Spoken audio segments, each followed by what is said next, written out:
સંગઠન પર્વ અંતર્ગત ભાજપ મંડળોની ટીમ જાહેર કરવાની સૂચના આપવામાં આવી છે। 5 એપ્રિલ પહેલા ભાજપના તમામ મંડળની ટીમ જાહેર કરવામાં આવશે। ભાજપ દ્વારા અગાઉ મંડળ પ્રમુખોની જાહેરાત પણ થઈ ચૂકી છે। દરેક મંડળ પ્રમુખો પોતાની 16 સભ્યોની ટીમ જાહેર કરશે। એક મંડળમાં એક મંડળ પ્રમુખ, 2 મંડળ મહામંત્રી અને 6 મંડળ ઉપાધ્યક્ષ હશે। એક મંડળમાં 6 મંડળ મંત્રી અને એક ખજાનચીનો પણ સમાવેશ થશે। 5 એપ્રિલ પહેલા ભાજપની મંડળોની ટીમ જાહેર થશે। વધુ જાણકારી સાથે જોડાઈ ગયા છે સંવાદદાતા નિકુંજ જાની। નિકુંજ, ભાજપે સંગઠન પર્વ પહેલા જ એક જાહેરાત કરી સૂચના આપી છે મંડળોની ટીમને લઈને, શું માળખાગત ફેરફાર થવા જઈ રહ્યા છે?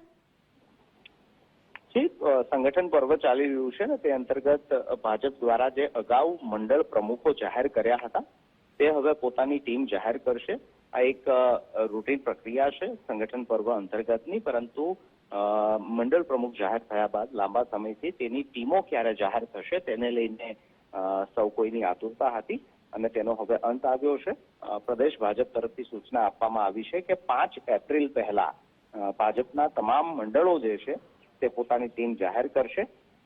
એક મંડળની અંદર ભાજપે અગાઉ જે પ્રકારે મંડળ પ્રમુખ જાહેર કરી દીધા છે, હવે તે પોતાની 16 સભ્યોની ટીમ જાહેર કરશે, જેમાં એક મંડળ પ્રમુખ પોતે, આ ઉપરાંત મંડળના 2 મહામંત્રીઓ હશે, 6 જેટલા મંડળ ઉપાધ્યક્ષ હશે, 6 જેટલા મંડળ મંત્રી હશે અને એક ખજાનચી, એમ કુલ 16 સભ્યોની ટીમો જે છે તે 5 એપ્રિલ પહેલા જાહેર કરવા માટે પ્રદેશ ભાજપ તરફથી સૂચના અપાઈ છે।